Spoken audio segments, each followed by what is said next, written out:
성경 말씀 보겠습니다. 성경 말씀은 오늘은 창세기 25장입니다.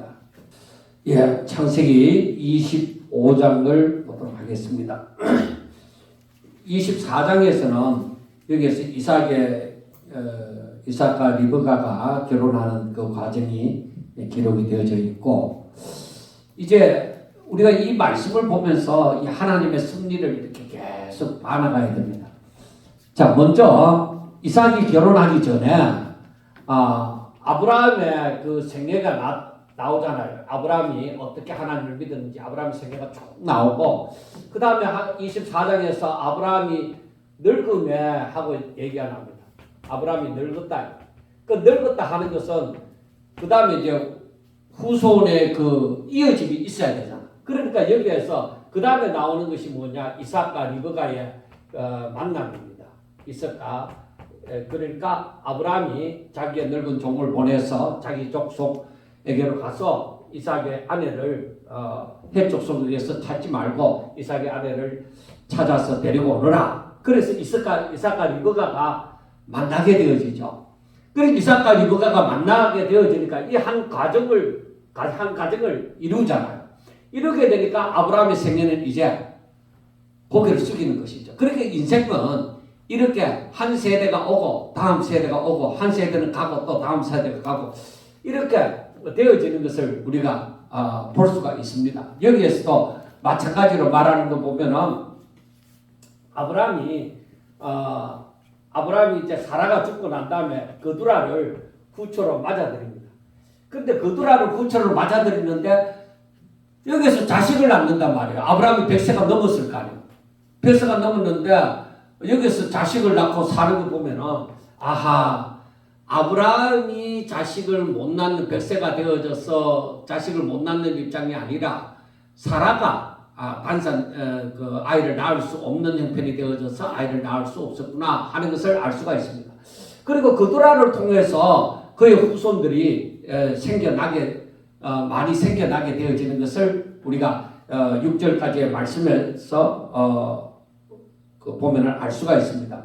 그리고 여기에서 5절과 6절에 보면은 아브라함이 이삭에게 자기의 모든 소유를 주었고, 그러니까 이삭에게 중요한 모든 부분은 전부 다 그 약속의 자녀이기 때문에 전부 다 넘어갑니다. 그래서 우리가 창세기 17장 19절에 보면은 거기에서 벌써 이 이삭이 후손으로 완전히 정해졌다는 것을 알 수가 있습니다. 거기에 보면은 하나님이 이르시되 아니라 너 아내 사라가 내게 아들을 낳으리니 너는 그 이름을 이삭이라 하며 내가 그와 내 언약을 세우리니 그의 후손에게 영원한 언약이 되리라 하고 말씀을 합니다.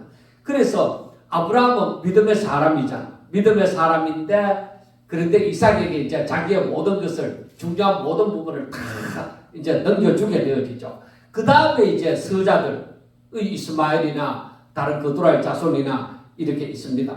그래서 이 서자들에게도 재산을 주어서 자기 생전에 그들 하여금 이 모든 문제가 해결되도록 이삭에게 문제가 되어지지 않도록 이제 재산을 주어서 다 떠나도록 동쪽으로 다 떠나도록 만들어 버리는 것입니다. 그러니까 여기에서 아브라함이 아무리 그두라를 후손으로 맞아들이고 또 하갈로 말미암아 이스마엘이 있다고 할지라도 이 아브라함에게 있어서는 이들은 사실 그야말로 서자들 이들에게 무엇든 약속이 주어지거나 한 것이 아닙니다. 그냥 존재하는 자들이지. 아브라함은 오직 누구에게? 이삭에게 약속의 자녀. 왜? 아브라함은 믿음의 사람이죠. 그러니까 하나님께서 그 믿음의 후손 그 이삭에게 하나님께서 영원한 언약을 해주셨기 때문에 창세기 17장 19절에서 말씀하는 것처럼 그러니까 이삭에게 모든 중요한 부분을 다 넘겨주고, 그렇다고 해서 이 사람들, 이 서자들을 사랑 안 하는 것이 아닙니다. 이들에게도 살 만큼 주고 이삭에게서 떠나라. 그러니까 아브라함이 죽기 전에 항상 뭐가 있었다? 이 믿음의 길이 있었다는 것을 우리가 생각해 볼 수가 있습니다. 그래서 아브라함의 향년이 175세라 그의 나이가 높고 늙어서 기운이 다하여 죽어 자기 열조에게로 돌아가매 하고 말씀을 합니다. 그러니까 아브라함의 삶이 어디까지 온 거예요? 이삭에게 모든 것을 넘겨주는 하나님의 약속을 이제 사라가 죽고 난 다음에 이삭이 어느 정도 결혼할 성인이 되어졌을 때에 그리고 결혼을 하게 되어졌을 때에 아브라함은 모든 믿음으로 살아가는 부분에 대해서 다 넘겨줌이 되어지죠. 그러니까 그게 다 되어지니까 아브라함의 그 사명이 다 끝난 거죠. 그러니까 하나님께서 저를 부르시는 것입니다. 그래서 아브라함은 아마도 이때에 눈을 편하게 감았지 않느냐. 왜? 다른 문제가 없습니다. 그러니까 자기 생전에 이 이삭과 그 약속의 잔재와 약속의 잔재가 아닌 사람들을 이미 나누었다. 그렇게 정리하는 것이 가장 아름다운 것이죠. 자, 그 다음에 그의 아들들이 이삭과 이스마엘이 그를 마므레 앞 해적속 소알의 아들 에브론의 밭에 있는 막벨라 굴에 장사하였으니 하고 말씀을 합니다. 자, 이삭과 장례식을 하는데 이삭과 이스마엘이 함께 했는 거예요. 그 두라의 자손은 여기에 오지도 않았는 거예요. 이미 재산을 주어서 내보냈고, 그리고 이스마엘은 이삭 그 맞은편에 살았기 때문에, 그러니까 이거는 육신의 첫 아들입니다. 육신의 첫 아들, 장자에 해당되는 것이죠. 그리고 이삭은 언약의 장자입니다. 언약의 후손, 육신의 후손으로서 장자에 해당되어집니다. 그래서 이들 둘이가 힘을 합해서 장례식을 치르게 되어지죠. 그래서 우리가 지난번 막벨라 굴을 보았지만은 막벨라 굴은 이제 이 아브라함에게 관련되는 사람들이 전부 다 거기에 옛날 풍습대로 거기에 전부 다 장례식이 하게 되어지는 것이죠. 왜? 자기들 것이니까 이제는 거기에 마음 놓고 그렇게 장례식을 하게 되어집니다. 그리고 아브라함이 죽은 후에 하나님이 그의 아들 이삭에게 복을 주셨고 이삭은 베엘라헤로이 근처에 거주하였더라 하고 말씀을 합니다. 그러니까 하나님께서 아브라함이 죽고 난 다음 아브라함의 죽음이 있고 난 다음 어떻게 했어요? 이삭에게 복을 주셨다. 이삭에게 복을 주셨다.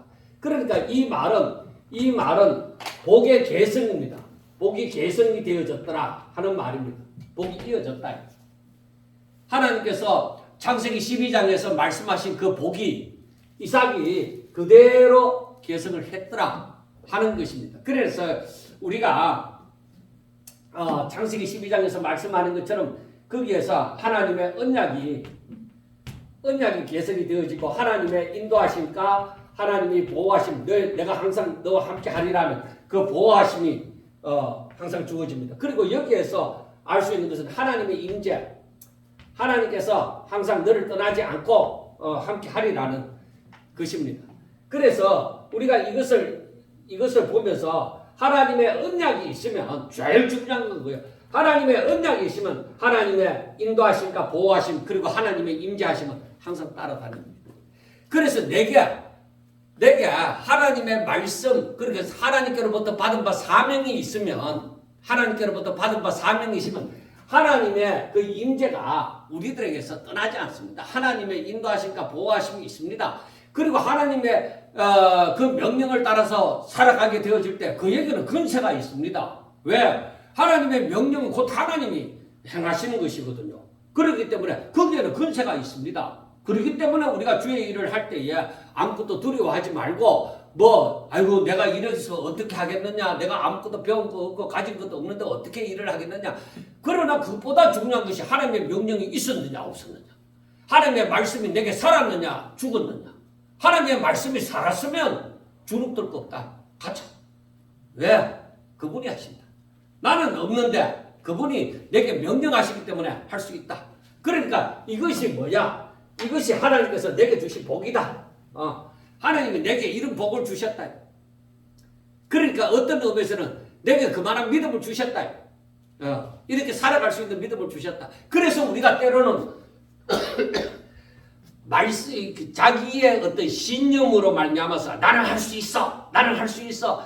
믿으면 돼. 하고 이렇게 신념으로 말미암은 그런 말 말고 정말로 하나님의 말씀이 내게 살아있다고 하면은 겁낼 것 없다. 그건 진짜 하나님께서 자신에게 주신 복이에요. 내게 그만한 믿음이 있다고 하면은 아무것도 그 사람은 겁내지도 않습니다. 왜? 하나님께서 하시리라는 그 믿음이 있으니까. 그런데 그 다음에 보면은 사라의 여종 애국인 하갈이 아브라함에게서 난 이스마엘의 족보가 나옵니다. 이스마엘의 족보.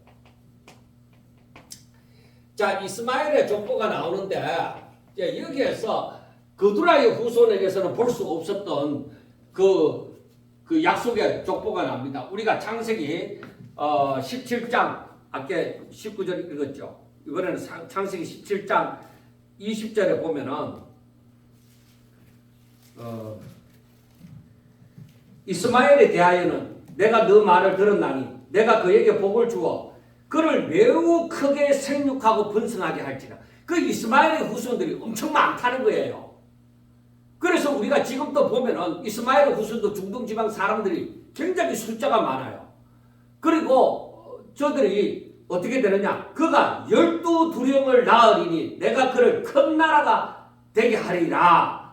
그러나 21절 내 언약은 내가 내년 이 시기에 사라가 내게 낳을 이삭과 세우리라. 내 언약은 이삭과 있다는 것이죠. 그래서 이스마엘의 족보에도 12두령이 있다. 그래서 우리가 오늘 말씀에 보면은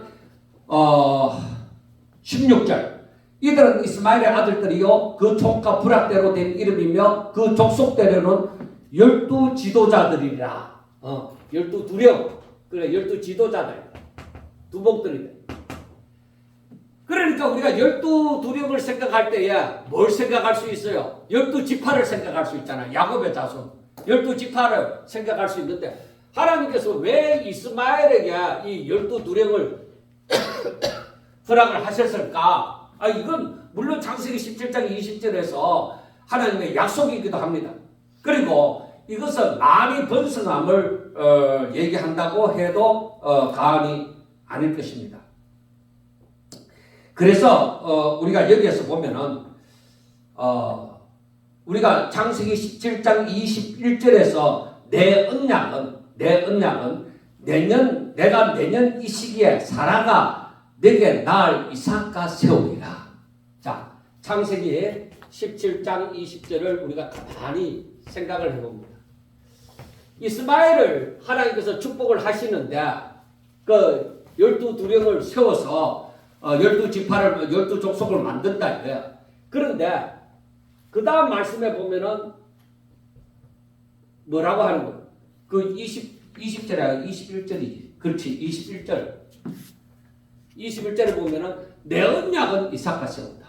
그러니까 하나님의 언약은 아무리 이스마엘이 족속이 많다고 하더라도 하나님의 언약은 이삭과 세운다. 자, 그러면 제가 이 부분 때문에 AI하고 한번 얼마 동안 이제 좀 다투었던 부분이 있는데, 그래 이게 뭐냐면은 분명히 하나님께서는 내 언약은 이삭과 세운다고 얘기했습니다. 그러면은 이스마엘이 말하는 이슬람교 같은 경우는 여기에는 언약이 있어요, 없어요? 언약이 있겠어요, 없겠어요? 없어요. 하나님께서 이삭과 세운다고 했지 어디 이스마엘과 세운다고 하지 않았어요. 그리고 저들은 알라심을 믿습니다. 아무리 저들이 여기에서 12지파를 생각할 수 있도록 12두령을 12지도자를 세웠잖아요. 12지파를 낳게 하고 저들이 아무리 뭐 하나님을 대응한 알라를 만들고 뭐 어떻게 뭐 금송아지 만드는 것처럼 그렇게 어떻게 저쩌고 한다 해도 이슬람교에는 구원이 없다 이거예요. 하나님의 언약이 없다 이 말이에요. 그래서 AI가 뭐라고 하는 게 아니라 나는 이걸 두고 가짜다. 이슬람교에 대해서 이건 저들은 복음이라고 얘기하지만 복음이 아니고 가짜다. 그렇게 얘기하니까 다른 종교에 대해서 가짜라고 그렇게 말을 하면은 지혜롭게 복음을 전하지 못하는 것이다 하는데, 그래서 내가 반박을 하는 게 뭐냐면 진리는 진짜와 진짜만이 있고 그 가짜는 어디까지나 진리에서 반대되는 것이 진리가 아닌 것이 가짜다. 무조건 가짜다. 진리 아니면 무조건 가짜다. 그렇게 얘기하고서 하는 얘기가 내가 복음은 즉 성경만이 복음은 진짜 성경에서 말하는 그것만이 진리가 되어지지 다른 것은 복음이 되어질 수가 없다 하고 분명하게 얘기했습니다. 그래서 여러분들이 알아야 되는 것이 아무리 이슬람교에서 12지파를 얘기하고 뭐 비슷한 것 다 얘기를 한다고 할지라도 절대 하나님과의 언약은 이들과 하지 않습니다. 분명히 이삭과 함께 한다고 얘기했습니다. 그래서 우리가 항상 생각할 때 무엇을 생각할 때에 진짜 아니면 무조건 가짜다. 비슷한 건 필요 없다. 전부 다 그 가짜에 해당되어진다는 것입니다.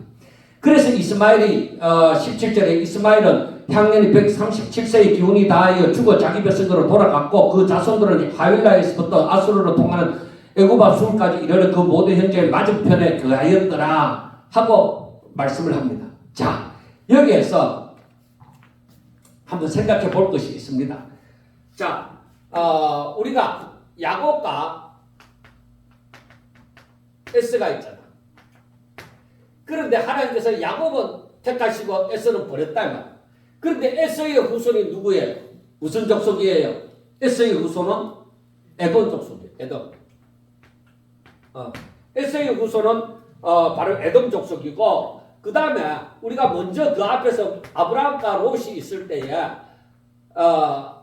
아브라함은 그 후손들이 이스라엘이라는 나라를 안 들고 롯은 그의 딸들과 함으로써 어떻게 모압과 암몬 족속이 생겨요. 그 다음에 이 아브라함이 그두라에게서 난 족속들은 미디안 족속을 만들어요. 그 다음에 하갈에게서 이스마엘이 나오죠. 그 이스마엘 족속도 이들은 뭐냐면 형제간으로 처음에는 시작을 하지만은 저들은 결국에 믿음의 길을 따르지 아니하고 이들 모두가 곁에 있지만 뭔가가 연관이 되어져 있지만은 에스라, 롯이나 그두라, 아브라함의 후손 그두라에게서 난 미디안이나 그 하갈의 아들 이스마엘이나 전부 다 이 사람들은 전부 다 뭐요? 곁에 있지만은 전부 다 하나님의 진리를 대적하는 하나님의 약속의 자녀를 대적하는 자들이 다 되어져 버린 거야. 그 제가 왜 이 얘기를 하냐면 비슷하지만은 아닌 건 아니야. 여러분 우리가 분명하게 알아야 돼요. 우리 자신에게서도 비슷하지만은 야 이럴 수도 있지 않느냐 하고 이렇게 뭐 그럴듯하게 뭐 이렇게 구렁이 담 넘어가듯이 진리를 슬쩍 이렇게 넘어가려고 하는 그런 마음이 생기더라도 절대 우리가 용납하면 안 돼요. 진리는 진리고 아닌 건 아닌 거예요. 이것을 분명하게 해야 된다. 그러니까 이 이스라엘 족속과 비슷하게 그 근처에 살고 있지만은 이들은 전부 다 뭐예요? 약속의 자녀를 대적하는 자들이 되었다. 이게 참으로 무서워. 자, 그 다음에 이삭의 족보입니다. 자, 아브라함의 아들 19절 아브라함의 아들 이삭의 족보는 이러하니라. 아브라함이 이삭을 낳았고 이삭은 40세에 리브가를 맞이하여 아내를 삼았으니 리브가는 받던 아람의 아람 족속 중 버두엘의 딸이요 아람 족속 중 라반의 누이였더라 하고 말씀을 합니다. 그리고 이삭이 그의 아내가 임신하지 못함으로 그를 위하여 여호와께 간구하며 여호와께서 그의 간구를 들으셨으므로 그의 아내 리브가가 임신하였더니 그의 아들들이 그의 태 속에서 서로 싸우는지라 그가 이르되 이럴 경우에는 내가 어찌할까 하고 가서 여호와께 묻자온대 하고 얘기를 합니다. 자, 쌍둥이가 태어났잖아요. 그런데 이스마엘과 우리가 보면은 이스마엘과 이삭이 있습니다.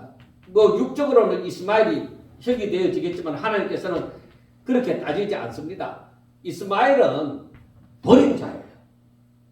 이스마엘은 하나님께서 이스마엘과 그 버렸다고 하니까 하나님께서 그래도 저에게 그 큰 민족을 이루고 12족속을 이룰 수 있도록 그래 하나님께서 축복을 하셨어요. 그러나 약속은 없다.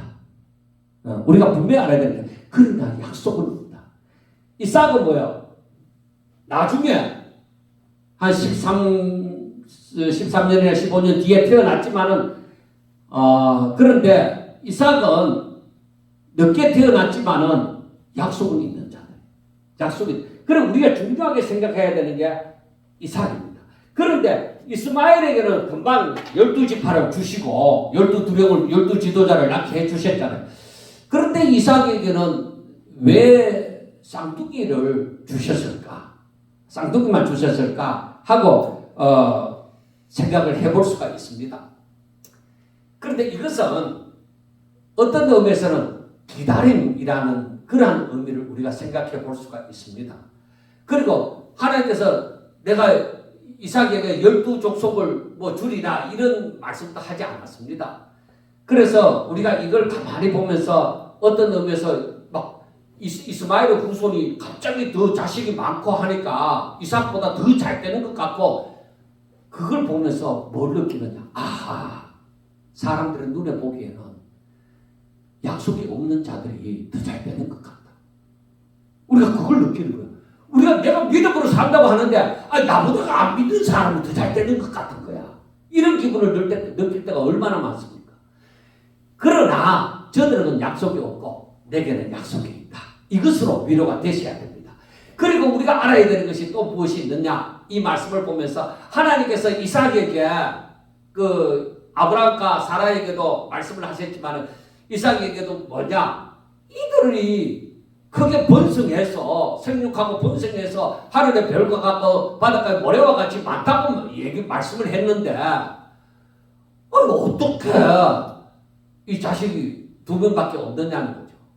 그리고 그보다 앞서서 2명은 그 뒤에 문제고 20년 동안이나 왜 자식이 없느냐 이거예요. 하나님이 약속을 했는데 다른 이스마엘 자손은 자식을 숭숭숭숭숭 잘도 낳고 12지도자를 낳는데 왜 이삭에게는 20년 동안이나 40세에 결혼해가 60세에 아이를 낳을 입혔는데 아이가 없으니까 걱정이 되잖아. 그것도 무슨 그 뭐예요? 그 유전인가? 유전이 아니라 이것을 바라볼 때 하나님께서 왜 그렇게 하셨을까? 분명한 이유가 있지 않느냐? 분명한 이유가 있다. 그게 뭐냐? 자, 하나님의 약속은 하나님께서 약속하셨다. 그러면 하나님의 약속이 이루어지겠어요? 안 이루어지겠어요? 분명히 이루어진다. 그러면은 너희들이 이걸 믿음으로 기도하고 인내하라. 이게 바로 뭐예요? 연단이다. 이게 바로 연단이다.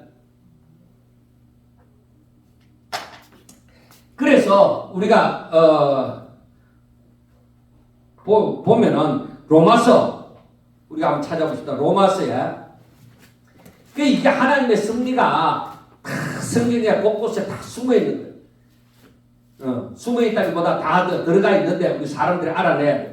자, 로마서 5장 3절부터 보면은 다만 이뿐 아니라 우리가 환난 중에도 즐거워하나니 이는 환난은 인내를, 인내는 연단을, 연단은 소망을 이루는 줄 알미로다 하고 말씀을 합니다. 그러니까 약속을 붙잡고 믿음으로 인내함이 성도에게 있어야 된다는 거예요. 그래서 성도들은 항상 이 인내함으로 사는 거예요. 그리고 우리가 마지막 시대도 마찬가지예요. 요한계시록 13장에 보면은 요한계시록 13장 10절이거든요.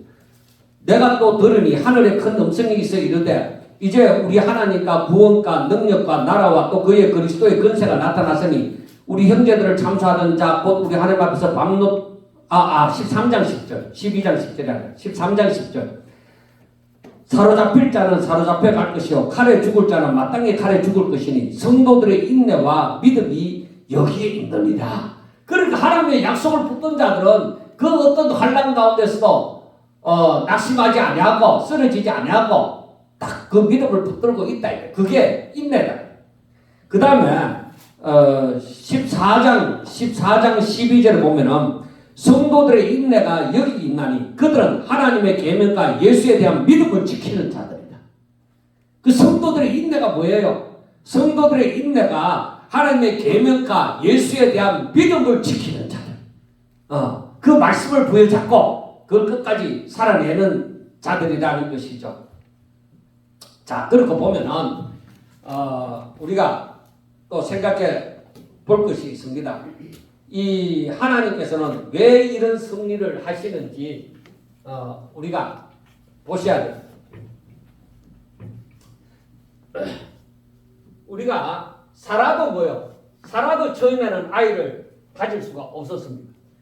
그리고 리브가도 그랬고, 그리고 또 누가 아이를, 그 다음에 누가 아이를 가질 수 없었어요. 그 후손 중에 저 뒤에 있는 사람이 누구예요? 라헬이도 그 아이를 가질 수가 없었어요. 처음에. 그래서 아이를 낳으려고 굉장히 힘을 썼죠. 그 다음에 신약 성경에 들어오면 누가 아이를 가질 수 없었어요? 사가랴 제사장의 아내 엘리사벳이 아이를 가질 수가 없었던 일이 있습니다. 그러니까 하나님께서는 그 자들이 낳은 자녀들이 다 어떤 의미에서는 의미가 있는 자들이었습니다. 자, 아브라함의 아내 사라에게서는 이삭이 태어났죠. 자, 리브가도 불임이었는데 거기에서 쌍둥이가 태어났어요. 야곱이 태어났습니다. 그 다음에 라헬에게서는 누가 태어났어요? 요셉이 태어났잖아요. 그 다음에 한나가 있죠. 한나도 불임이었는데 기도했더니만은 누가 태어났어요? 사무엘이 태어났어요. 그리고 엘리사벳에게서는 요한이 태어났죠. 자, 이것을 바라보면서 뭘 생각하느냐? 하나님께서 이 성도들에게 하나님의 약속의 말씀을 부여잡고 믿음으로 기도하기를 원하구나. 그러니까 우리가 에스겔서인데 제가 에스겔서 30 잠깐만요.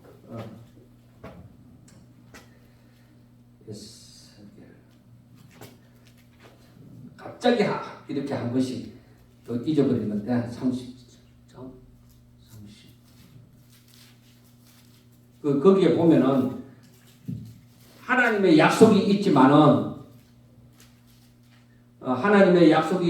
너희들이 구하여야 한다. 에스겔 36장 37절에 주 여호와께서 이같이 말씀하셨느니라. 그래도 이스라엘 민족이 이같이 자기들에게 이루어 주기를 내게 구하여야 할지라 내가 그들의 수요를 양떼같이 많아지게 하되 하고 말씀을 합니다. 구해라. 여러분 마음에만 있는 거 안 됩니다. 내가 진짜 사모하고 믿음이 있으면 뭐요? 당연히 구하죠. 하나님 제발 이거를 이렇게 해주세요. 제발 날 좀 도와주세요. 제발 날 좀 살려주세요. 뭐 이렇게라도 할 수가 있는 것이죠. 그리고 하나님의 약속이 딱 주어졌으면 하나님 그 뜻 이루어지게 해주세요. 하나님의 약속하신 그거 이루어지게 해주세요. 그러니까 사모함이 있어야 되죠. 믿음이 있고 사모함이 있으면 분명히 그것이 이루어진다니까요. 자, 그 다음에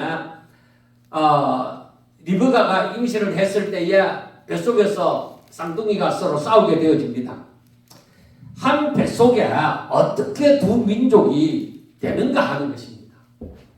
이것은 하나님의 절대적인 주권에 의해서도 되어지고 또 형인 에서가 왜 장자권을 잃어버렸느냐, 왜 야곱이 그걸 차지했느냐. 야곱을 볼 때 아주 약삭 빠른 사람인데 야곱이 그걸 차지하고 어떻게 에서가 차지하지 않게 되어졌느냐.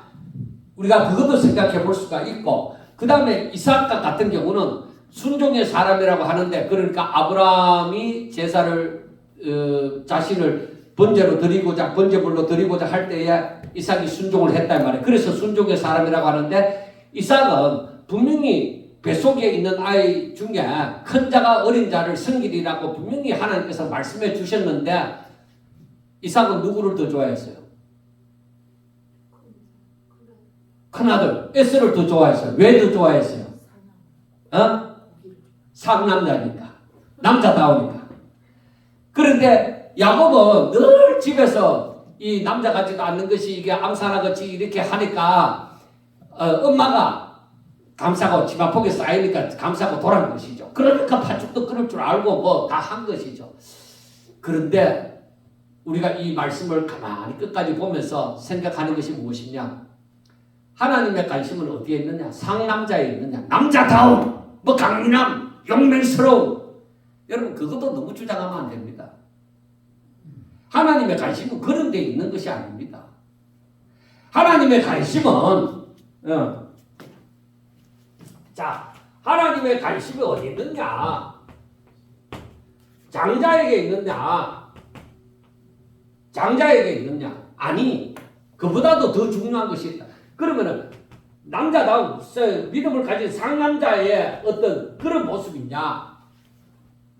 뭐 특출하게 뭐 잘났고 얼굴이 붉고 용모가 아름답다. 그런 아름다움이 있느냐?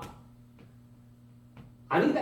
이 모든 것 다 우리가 이 이새의 아들들을 바라볼 때야 그 다윗의 형들이 다 지나가는데 사무엘이 바라볼 때는 전부 다 하나같이 다 왕될 자격이 있을 만큼 된다. 다 그만큼 다 돼. 그런데 하나님은 그들을 원치 않으시고 다윗을 택하잖아요. 그래서 우리가 이걸 바라볼 때 하나님의 관심이 어디에 있느냐? 여러분, 내가 부족하고 연약하고 돈이 없고 못생겼고 뭐 내 자랑할 만한 게 없다고 해도 뭐에 관심이 있느냐? 하나님의 뜻에 마음이 있는 사람. 그래서 하나님의 뜻에 마음이 있는 사람에게 하나님의 관심이 있는 거예요. 하나님의 일에 관심이 있는 사람. 하나님께 모든 초점을 맞춘 사람. 그 사람에게 관심이 있는 거예요. 여러분, 야곱이 뭐가 요셉보다 뭐가 잘났습니까? 잘난 거 없어요. 야곱도 속이는 자잖아. 어떤 놈에서 보면은 아예 막 뱃속에서부터 막 발 뒤꿈치 잡고 빠져나온 사람인데다가 또 여기에서도 에스가 사냥하고 돌아와서 배가 고파서 형에게 아이고 야 야곱아 내 배가 고파 죽겠다 하면 아 형님 여기 팥죽 있습니다 하고 잡수수색하고 이게 하나님의 사람의 모습을 알겠느냐 이거예요. 그렇잖아요 여러분. 그런데 어찌하여 하나님은 그렇지 못한 야곱에게 형님 그 장작도 내게 파세요. 그러면 내 팥죽 줄게. 이야 어떻게 이런 인간이 다 있어. 여러분 제가 이걸 생각하면서 그래 사람은 장단점이 있어. 어떻게 생각할 때 저건 인간도 아니야 할 만한 사람이 있어. 그런데 뭐냐? 하나님의 뜻에 관심이 있다. 하나님의 복이 최고다. 그래 하나님의 뜻에 관심이 있다. 하나님의 복에 내가 마음이 있다. 그 복을 받으려고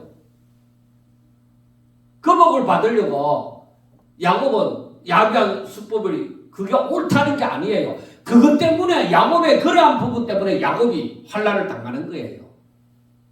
그렇지만은 야곱은 붙들고자 했는 그걸 붙든 거예요. 자기가 사는 날 동안 그 바로왕 앞에 섰을 때에 참 흠나는 세월을 보냈다고 하잖아요. 그리고 자기 자식들이 나중에는 자기가 사랑하는 아들 라헬의 아들 요셉을 팔아뿌렸는데도 아버지는 썩고 살잖아요. 그러니까 그게 그런 보험을 다 받지만은 야곱에게 있어서는 뭐예요? 오직 하나님. 오직 하나님에게. 나는 사나 죽으나 하나님께 붙들려 살 거야. 그게 중요한 거야. 여러분, 내가 이 세상에서 어떻게 잘 되고 못 되고 그러한 것이 중요한 게 아닙니다. 나는 살든지 죽든지 내가 좀 못났고 내가 좀 다른 사람보다 성격도 까칠하고 뭐 그렇다고 하더라도 나는 하나님의 복을 바란다. 하나님께로부터 나 잘 되기를 바란다. 그래서 우리 후손들에게도 전해야 되는 게 그거예요. 너는 하나님의 복을 바라라. 너는 하나님을 바라라 이거야. 내 영혼아 하나님을 바라라. 모든 것이 그에게서 나옵니다. 여러분 이렇게 창세기 25장을 가만히 보면서 이 하나님의 복이 흐름을 이렇게 봅니다.